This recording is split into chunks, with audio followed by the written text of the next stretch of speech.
19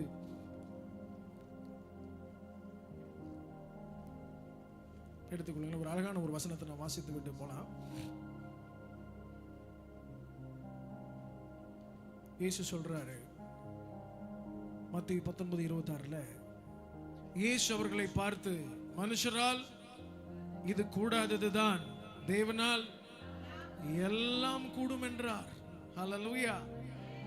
மனுஷனால் கூடாதது, ஒரு ஜாதி ஒருமிக்க பிறக்கும்னா மனுஷனால கண்டிப்பா முடியாது. ஆனா கிறிஸ்துவினால, தேவனால் கூடும், எல்லாம் கூடும். ஆண்டவரால ஒரே நாள்ல உங்களை கம்ப்ளீட்டா டிரான்ஸ்ஃபார்ம் பண்ண முடியும், ஆவியிலே பிறக்க பண்ண முடியும்.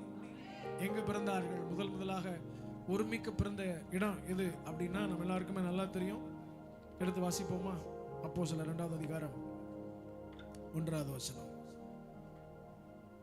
பெந்தெகோஸ்தே என்னும் நாள் வந்தபோது அவர்கள் எல்லாரும் ஒருமனப்பட்டு ஓரிடத்திலே வந்திருந்தார்கள். அப்பொழுது நல்லா கவனிங்க, ஒருமனப்பட்டு ஓரிடத்தில் வந்தார்கள். அதான் ரொம்ப முக்கியம். With the Spirit, ஆவியினாலே அவர்கள் எல்லாம் ஒன்றாய் கட்டப்படுகிறார்கள். ஒருமனப்பட்டு ஒரே இடத்தில் ஒன்றாய் கூடினார்கள். எப்பொழுது நாம் கிறிஸ்துவின் நிமித்தம் ஒருமனப்பட்டு ஒரே இடத்துல ஒன்றாக கூடுகிறோமோ அப்ப அப்படியே ஒரு மேகம் இறங்குகிறது. ஹல்லேலூயா. எங்களுக்கு நல்லா தெரியும், அநேக இடங்களுக்கு போறோம், ஒரு சில இடங்கள்ல முட்டி மோதணும், சூப்பர் ஆடியோ இருக்கும், எல்லாமே அருமையா இருக்கும், மைக்கெல்லாம் அவ்வளவு காஸ்ட்லியா இருக்கும், எல்லாமே சூப்பரா இருக்கும், ஜனங்களும் சத்தமா ஆராதிப்பாங்க. ஆனா என்னமோ தெரியல, ரொம்ப கஷ்டமா இருக்கும். எங்களுக்கு தேவ பிரசன்னம் இல்லைன்றது நல்லாவே தெரியும். கொஞ்ச நேரம் ஆகும், முட்டி மோதி போராடி கொஞ்ச நேரத்துக்கு அப்புறம் அப்பா அப்படியே வந்து நிரப்புவார். ஹல்லேலூயா. இன்னும் ஒரு சில இடங்கள் இருக்கிறது, அப்படி உள்ள வரும்போதே ஒரு தேவ பிரசன்னத்தை உணர முடியும். அங்க வந்து நின்று சும்மா ஹல்லேலூயானாவே அப்படியே அப்படி ஒரு பிரசன்னம் அப்படி பரம். ஹல்லேலூயா. இந்த திருச்சபையிலிருந்து இந்த மகிமையின் மேகம் புறப்பட்டு போக போகிறது. அப்படியே கருத்து வைத்து சொல்லுங்க, விண்ணக மேகம் இறங்கணும், வல்லமை மழையாய் பொழியணும். சத்தத்தை உயர்த்தி, விண்ணக மேகம் இறங்கணும், வல்லமை மழையாய் பொழியணும், குளங்கள் நிரம்பணும், நதியாய் பாயணும், எல்லா சபைகள் நிரம்பணும், நதியாய் பாயணும். விண்ணகமேகம், விண்ணகமேகம் இறங்கணும், வல்லமை மழையாய் பொழிய. சொல்லுங்க, விண்ணக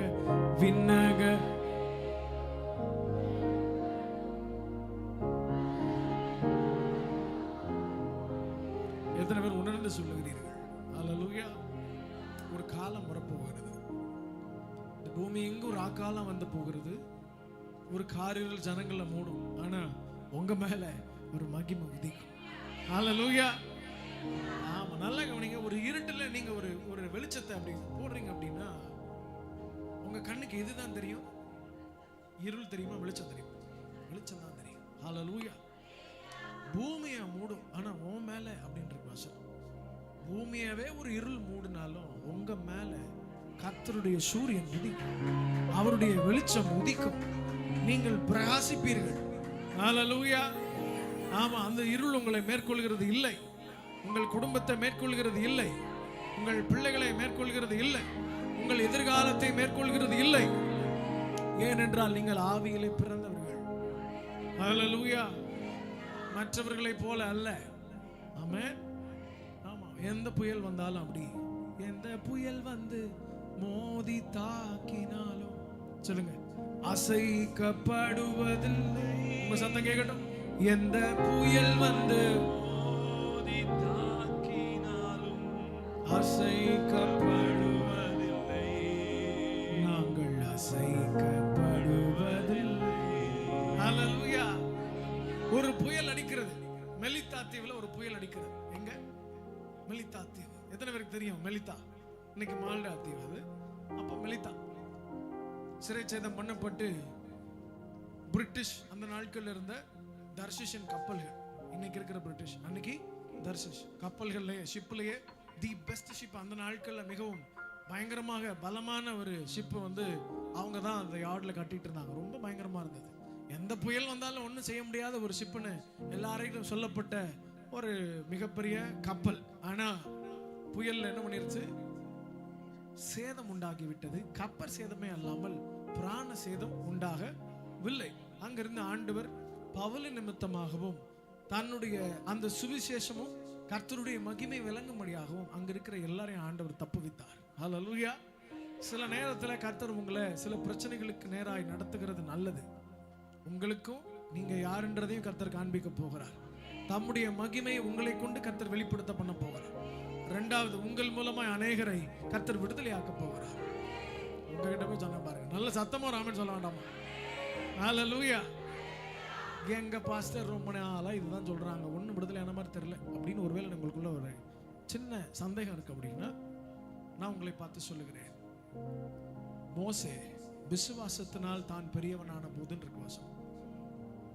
மோசே வயசுல பெரியவனான போது அப்படின்னு இல்லை, வளர்ச்சியில பெரியவனான போது அப்படின்னு இல்லை, பொசிஷன்ல பெரியவனான போது அப்படின்னு இல்லை, சமுதாயத்துல பெரியவனான போது அப்படின்னு இல்லை. மோசே சொல்லுங்க, சத்தத்தை உயர்த்தி சொல்லுங்க, விசுவாசத்தினாலே பெரியவனான போது பார்வோன் குமாரத்தின் மகன் எனப்படுவதை வெறுத்துன்னு இருக்கு. ஹல்லேலூயா. நீங்களும் நானும் பெரியவனா இருக்கணும்னா இந்த நாங்க வந்து கவுன்சிலரா இருக்கோங்க, நாங்க வந்து இப்போ கொஞ்ச நாளைக்கு சிஎம்மா இருக்கலாம் நினைக்கிறவங்க, நான் பிஎம்மா இருக்கலாம், இதெல்லாம் விட பெருசு எதுன்னா விசுவாசத்துல பெரியவர்களா இருக்கு. ஹல்லேலூயா. காலையில என் மனைவி வந்து பிரசங்கம் பண்ணும்போது சொன்னாங்க, ஒரு சிலர் வந்து தங்களுடைய வயதை குறை சொல்லுவாங்க, கூட்டி சொல்லுவாங்களா, 60 வயசு வரைக்கும் குறை சொல்லுவாங்க. 60 ஆனதுக்கு அப்புறம் தப்பா சொல்றோம், 60 வயசு வரைக்கும் கூட்டி சொல்லுவாங்க. 60 தாண்டின போது கொஞ்சம் கொஞ்சமா வயசை 59, அடுத்த வருஷம் இந்த வருஷம் என்ன ஆச்சு 59, போன வருஷம் சொன்னீங்க அது தெரியாம சொல்லிட்டேன், அது 58, இப்போ 59. ஒரு 2 வருஷத்துக்கு அப்புறம் இப்போ என்ன பத்திர 60 ஆக போகுது. எவ்வளவு வருஷம் ஆயிட்டு இருக்கு? 3 வருஷம் ஆயிட்டு. ஒரு சில தாத்தா மாதிரிலாம் பார்த்துருக்கு 80 வயசு தாண்டி இருக்கும். தாத்தாக்கு என்ன வயசு இருக்கும்? என்ன ஒரு 40 இருக்குமா அப்படின்னு நம்மகிட்டே கேட்பாங்க. என்ன ஆசை? எப்பொழுதுமே இளமையா இருக்கணும்னு ஆசை, இளமையா காட்டிக்கொள்ள வேண்டும் என்று ஆசை. ஒரு சிலருக்கு நான் பார்த்திருக்கேன், கொஞ்சம் நரைமுடி வந்த உடனே இவர்களுடைய தலையில் இடியே விழுந்தது போல இருக்கும். என்ன ஆனாலும் இந்த உலகத்தில் என்ன நடந்தாலும் ஒரு சிலருக்கு கவலை இருக்காது. முடி கொட்டினதுக்கு அப்புறம் ஏசப்பா பயங்கரமான ஒரு கவலை வந்துடும். ஏன்? நமக்கு கல்யாணம் ஆகி பிள்ளைகளுக்கு கல்யாணம் ஆகிற வயசு வந்தா கூட முடி கொட்டினா எல்லாருக்கும் என்ன பண்ணிடுது? கொஞ்சம் ஆஹா அப்படின்னு ஒரு மிகப்பெரிய, ஏன்னா அது தலைக்கு அப்படி ஒரு சிரசு போல முடி இருக்கிறது இருக்கா? இப்ப நீங்க நான் முக்கியமாக கவனிக்கணும், ஒரு முடிக்காக நம்ம ரொம்ப கவலைப்படுறோம். நம்ம தானே கவலைப்படுங்க, தப்பு இல்லை, ஜெபம் பண்ணுங்க, ஆண்டவரே முடிய கொஞ்சம் பாதுகாத்துக்கொள்ளுங்க. அதை விட முக்கியம் ஒன்று இருக்கு, மகிமை. ஹல்லேலூயா. ஃபாதர் பெர்க்மேன் ஃபாதர் வந்து சொல்லுவாங்க, நான் முடி அப்படியே சுருள் வச்சிருப்பேன்டா. அப்பெல்லாம் வந்து ஒருத்தனும் போட்டோ எடுக்கல, இப்போ எல்லாம் போயிடுச்சு, இப்போ வந்து நின்றுட்டாங்க போட்டோ எடுக்கிறது அப்படின்னு. இது எது செஞ்சுச்சுன்னா தேவ பிரசன்னம், பிரசன்ஸ் கேரியரா இருக்கு. நீங்கள் உங்களுடைய பிரச்சனைகளாகிய பாரத்தை சுமக்கிறவர்களா இல்ல, தேவ பிரசன்னம் என்ற மகிமை சுமக்கிறவர்களா இருக்கு. ஹல்லேலூயா. ஆமா, உங்க பிள்ளைகளுக்கு மேல அப்படி நல்ல தேவ பிரசன்னம் அப்படி இருக்கணும். நல்லா வீட்டு ஜெபத்துல உட்கார வச்சு நல்லா துதிக்க வச்சு தேவ பிரசன்னத்துல நிரப்பி அனுப்பி விடுங்க ஸ்கூலுக்கு. அங்க ஒருத்தரும் உங்க பிள்ளை மேல கை வைக்க மாட்டேன். கூட படிக்கிறவனும் கை வைக்க முடியாது, வாத்தியாரும் கை வைக்க முடியாது. ஹல்லேலூயா. ஒரு ப்ரொடெக்ஷன் அப்படி ஷீல்டு மாதிரி அப்படி சுத்திரும். ஹல்லேலூயா. ஆமா, ஒன்றும் உங்களை சேதப்படுத்தாது. எல்லா கண்ணிகளையும் கர்த்தர் திருப்பி போக பண்ணுவாரா. பிசாசின் தந்திரங்கள் எல்லாம் ஒன்றும் இல்லாமல் போகும், அற்று போகும். பிள்ளைகளை குறித்த கவலைகளை விட்டு தள்ளிருங்க. ஆமென். ஹல்லேலூயா. மிகப்பெரிய புயல் வந்து மோதுகிறது. இவர்கள் நீந்தி வந்து சேர்கிற இடம்தான் மெலித்தா என்ற தீவுக்கு வந்த உடனே சம்பவம் நடக்கிறது. என்ன நடக்குதுன்னு எடுத்து வாசிக்கலாம். நம்ம எல்லாருக்கும் தெரியும். அப்போஸ்தலர் 28 நினைக்கிறேன், எடுத்து வாசிங்களேன். அந்நியராகிய அந்த தீவு 1, 2, 3 எடுத்து வாசிங்க. நாங்கள் தப்பி கரை சேர்ந்த போது அந்த தீவின் பெயர் மெலித்தா என்று அறிந்தோம். அந்நியராகிய அந்த தீவார் எங்களுக்கு பாராட்டின அன்பு கொஞ்சமல்ல. அந்த வேளையிலே பிடித்திருந்த மழைக்காகவும் குளிருக்காகவும் அவர்கள் நெருப்பை மூட்டி எங்கள் அனைவரையும் சேர்த்து கொண்டார்கள். Thank you so much. Hallelujah. கர்த்தர் உன்னை ஆசீர்வதிப்பார். உன் பேர் என்ன? ஷாமகித். சாமா. குட். God bless you. நான் இத்தனை வருஷம் இங்கே எத்தனையோ சபைகளுக்கு போயிருக்கிறேன். வாலிப பிள்ளைகள் பைபிள் படிப்பாங்க, வயசான அம்மாமார்கள் ஒரு சிலர் நல்லா படிப்பாங்க, சில பேர் போட்டி யார் படிக்கிறது அப்படின்லாம் நடக்கும். முதல் தடவை ஒரு ஆண் பகுதியில் படிக்கிறதே மிகப்பெரிய விஷயம் தான். என்னை பொறுத்த வரைக்கும் ரொம்ப சந்தோஷமான விஷயம். அதுவும் அந்த மாதிரி அந்த வயசில் என்ன படிக்கிற நீ? 9th படிக்கிறாரு. ரொம்ப அழகு. அவன் பெரிய ஊழியக்காரனா வரட்டும். பெற்றோர்களை நான் வந்து வாழ்த்துக்கிறேன். ஹல்லேலூயா. God bless you. அவன் பிள்ளைகளை என்கரேஜ் பண்ணுங்க. தேவ சமூகத்தில் அவர்கள் வளரட்டும். எந்த உயரத்திற்கு போனாலும் அவர்கள் தேவ கரத்தில் இருக்க வேண்டும். அதுதான் மிகப்பெரிய உயரம். ஹல்லேலூயா. ஆமா. அதனால எல்லா பிள்ளைகளும் தேவனோடு கூட நடக்க பழகுங்கள். ஹல்லேலூயா. கர்த்தர் உங்களை ஆசீர்வதிப்பாராக. தேவ சமூகத்துக்கு வந்ததே ரொம்ப சந்தோஷம். பிள்ளைகளை கூட்டிட்டு வந்த பெற்றோர்களுக்காக நான் ஆண்டவரை ஸ்தோத்திரிக்கிறேன். உங்க பிள்ளைகள் நல்லா இருப்பாங்க. ஆமென். ரைட். இதுல என்ன நடக்குது அப்படின்னா நல்லா கவனிங்க. அடுத்த 3வது வசனத்தை வாசிச்சோம்னா, பவுல் சில விறகுகளை வாரி அந்த நெருப்பில் மேல் போடுகையில் ஒரு விரியன் பாம்பு அனல் உரைத்து புறப்பட்டு அவனுடைய கையை கடித்ததுன்னு இருக்கா, கொத்திட்டுன்னு இருக்கா, கவ்விட்டுன்னு இருக்கு. ஹல்லேலூயா. ஆனா பார்க்கிறவர்களுக்கு எப்படிதான் தெரியும்? கடிச்ச மாதிரி தான் தெரியும். ஆனா என்ன பண்ணுச்சது? கவ்விட்டு. சரி, கவ்வின உடனே பவுல் என்ன பண்ணாருன்னா, ஐயோ போச்சே அப்படின்னு அழுதாரா? அப்படின்னா என்ன பண்ணார் அவரு? அந்த பூச்சியை தீயிலே உதறி போட்டான். அதற்கு முன்பதாக ஒரு வசனம் இருக்கிறது. என்ன இருக்கு வாசிங்களேன். விஷப்பூச்சி அவன் கையிலே தொங்குகிறதை அந்நியராகி அந்த தீவார் கண்டபோது, விஷப்பூச்சி அவன் கையிலே தொங்குகிறதை அந்நியராகி அந்த தீவார் கண்டபோது, இந்த மனுஷன் கொலைபாதகன், இதற்கு சந்தேகமே இல்லை. இதற்கு சந்தேகமே இல்லை. நம்ம ஆட்களை போல பேசுறதுக்கு ஒருத்தனுமே கிடையாது. இவங்க நேர போய் பார்த்துட்டு வர்றதெல்லாம் இல்ல. ஒரு சில சம்பவத்தை தூரத்திலிருந்து பார்த்து தீர்க்கதரிசிகள்லாம் தோற்று போவார்கள். நம்ம ஆட்கள் கட்டுற பில்டப் இருக்கு பாருங்க. இப்போ கரூர்னு ஒரு ஊர் இருக்கு. நீங்க போனீங்கன்னா நீங்க ஒரு பஸ்ஸோ லாரியோ வாங்கினீங்கன்னா முழுசா வராது. தெரியுமா? தெரியாதா? நாங்க குக்கர் வாங்குவோம், மிக்சி வாங்குவோம், பஸ் ஐயா நாங்க வாங்குறோம் கேட்குறீங்களா? நீங்க ஒரு அசோக் லேலாண்டோ ஏதோ ஒரு பஸ் வாங்குறீங்க. வாங்கும்போது எப்படி வரும்னா, கீழே வந்து ஒரு சாசி தான் இருக்கும், இந்த பாட்டம் தான் இருக்கும், அப்புறம் ஒரு தலை இருக்கும். அதில் அவ்வளோதான் டிரைவர் உட்காந்து போகிறது. இதை கொண்டு போய் என்ன பண்ணணும்னா ஒரு பாடி ஷாப்பில் கொடுக்கணும். அவங்க என்ன பண்ணுவாங்க, உங்களுக்கு ஏற்றார் போல் கவர்மெண்ட்டோட நார்ம்ஸ் படி ஒரு கம்ப்ளீட்டாக எத்தனை விசிட்டை உட்கார வைக்கணுமோ அப்படி ஒரு அழகாக பாடி கட்டுவாங்க. இதெல்லாம் தோற்று போயிடும். யாருன்னா நம்ம அம்மாமார்கள்ட்ட. ஒருத்தன் சும்மா நிற்பான், அவனுக்கு தெரியுமா அவங்களுக்கு மோசமான ஆளு அப்படின்னு ஒரு மிகப்பெரிய கதையை கட்டி எல்லாம் பேசி பக்கத்தில் போய் பார்த்தா அது அவனாவே இருக்காது, வேற எவனோ. இப்போ இந்த அம்மா வந்து சாரின்லாம் சொல்லாது, அமைதியாக இருக்கும். எதுக்கு நம்ம மாட்டிக்குவோம் அப்படின்னு. ஒன்றுமே இல்லாத ஒரு விஷயத்தை மிகப்பெரிய பூதமாக்க நம்ம ஆட்களால கூடும். ஆண்டவர் வந்து ஒன்றுமில்லாமல் இருந்து உருவாக்குகிறவர். நன்மையை நம்ம அந்த லிஸ்ட்ல நீங்க யாரும் இல்லையே, தயவு செஞ்சு இருந்துடாதீங்க. ஹல்லேலூயா.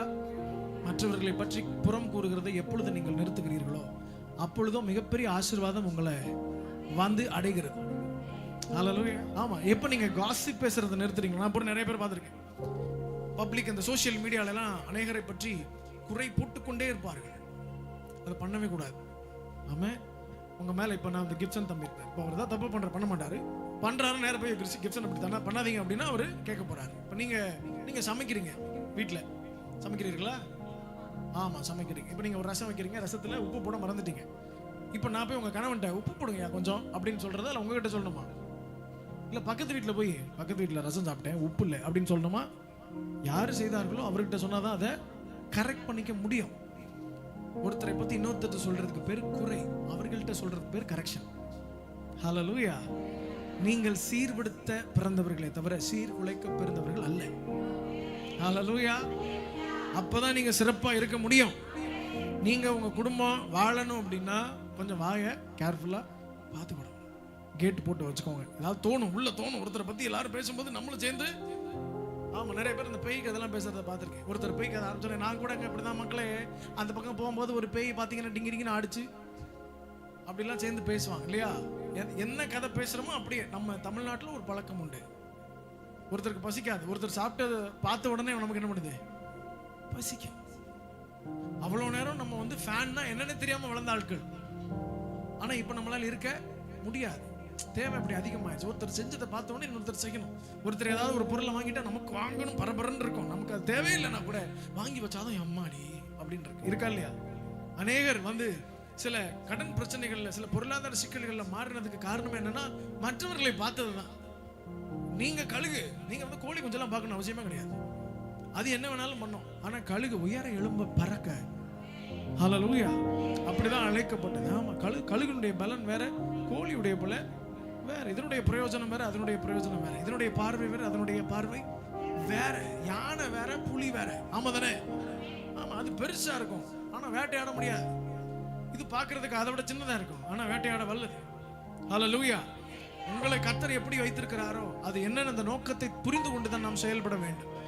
எது உங்களை தொட்டாலும் கர்த்தருடைய அபிஷேகம் உங்களை விடுதலையாக்கும். அபிஷேகம் யார் மேல வரும் அப்படின்னா, மாம்சமான யாவர் மேலும் தன் ஆவியை ஊற்றுவேன் என்று சொல்றார்.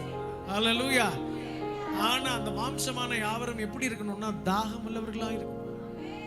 Those who thirst, யாரெல்லாம் தாகமா இருக்கிறீர்களோ கர்த்தர் உங்களை நிரப்ப வல்லவர். ஹல்லேலூயா. குளங்கள் நிரம்பனும் நதியாய் பாயனும் என் சபைகள் நிரம்பனும் நதியாய். ஒரு திருச்சபைக்குள்ள போனாவே தூதர்கள் கூட்டம் இறங்கி ஏறணும். இந்த திருச்சபைக்கு பேரு என்னது? பெத்தேல். நான் பார்க்கிறேன் பெத்தேல் எந்தெந்த திருச்சபையெல்லாம் இருக்கும் அதெல்லாம் பெருசா இருக்கு, பிரகாசமா இருக்கு. ஆமா தானே பரிசுமா? நிறைய இடங்களுக்கு பேர் பெத்தேல் பேர் வச்சாவே பயங்கரமா இருக்கு. பேர்ல ஒரு பெரிய மகிமை இருக்குதான் செய்யுது. ஆமா, உங்களை பத்தி தான் பெருமையா பேசிக்கிட்டு இருக்கேன். அப்படி திருத்திறன் முடிச்சா எப்படி? ஹல்லேலூயா. பெத்தேல்னா யார்? நீங்க தான். இந்த பில்டிங் மட்டும் நீங்க தான் பெத்தேல். சொல்லுங்க, நான் தான் பெத்தேல். தேவ தூதர்களை வாழ்க்கையில ஏறுகிறதும் இறங்குகிறதுமா இருக்கட்டும். ஹல்லேலூயா. ஆமா, உங்களை கிணத்துக்குள்ள இறக்குற மாதிரி இருக்கக்கூடாது. நீங்க தான் தேவ தூதர்கள் ஏறுகிறதும் இறங்குகிறதுமான ஸ்தலம். ஆமென். இவ்வளவு நாள் வறட்சியா இருந்தோம், அந்த இடத்துல ஒண்ணும் இல்லை, கல்லு தான் இருந்துச்சுனாலும் அந்த இடத்துல இப்ப தேவ தூதர்கள் இறங்குகிறது நிமித்தமாய் பிரகாசம் அடைகிறது, பிரபலம் அடைகிறது. ஹல்லேலூயா. இது ஒரு ஏல் பெத்தேல். ஆமென். ஆமா, தேவ பிரசன்னத்தை சுமக்கிறவர்களா இருக்கு. சும்மா இல்ல, புலம்பிக் கொண்டு இல்லை. உங்க வாயின் வார்த்தைகள் புறப்படும் போதே மிகப்பெரிய பிரச்சனையின் மத்தியில வாயை திறந்து நீங்க நல்ல தேவனை துதித்து பாட வேண்டும். நீ நல்லவர்னு சொல்லிருங்க. மிகப்பெரிய போராட்டத்தின் மத்தியில உங்க போல தேவன் இல்ல ஆண்டவரே, என்னை நிறைவா நடத்துனீங்க ஆண்டவரே. ஹல்லேலூயா. ஆமா, நீர் இருக்க எனக்கு இன்னும் பயம் அப்படின்னு நீங்க சொல்ல ஆரம்பிச்சு, எவ்வளவு ஜெபிக்கிற ஆண்டவரே, நீர் என்ன அப்படி கைவிட்டிட்டு போலையே அப்படின்லாம் சொல்லக்கூடாது. ஹல்லேலூயா. பக்கத்து வீட்டுக்காரெல்லாம் நல்லா இருக்கான், எல்லா பாவத்தையும் பண்றான், ஆனா நமக்கு இப்படி இருக்கே அப்படின்னு சொல்லாதீங்க. உங்க பிள்ளைகள் மிகவும் மோசமான சூழ்நிலையில் இருக்கும்போது இந்த பிள்ளை ஒரு சிலர்லாம் சொல்லி கேட்டிருக்கேன், இந்த பிள்ளை நாசமா போயிட்டா நல்லா இருக்கும்னு சொல்லுகிற பெற்றோர்கள் எல்லாம் கேள்விப்பட்டிருக்கேன். உங்க வாயின் வார்த்தைகளை ரொம்ப கேர்ஃபுல்லா இருக்கு. ஹல்லேலூயா. ஆமா, போராட்டத்தின் மத்தியில உங்க பிள்ளைகளை நீங்க ஆசீர்வதிங்க. உள்ளத்தின் ஆழத்துல இருந்து மன வேதனையா தான் இருக்கும், ஆனா வாயத்திலிருந்து நீ நல்லா இருப்பா. ஒரு நாள் பாரு, நீ அநேகர் உன்னை மாதிரி இருக்கிற அநேகரை திருத்தி கொண்டு வரவனா நீ தான் இருக்க போற. ஹல்லேலூயா.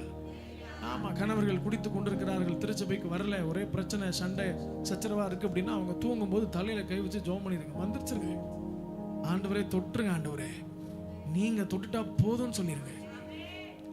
விசுவாசத்தோடு ஜெபிக்க வேண்டும். ஹல்லேலூயா. விசுவாசத்துல உங்களுக்கு ஒரு மாதிரி டல்லா இருக்குன்னா எபிரேயர் 11 எடுத்துங்களேன்.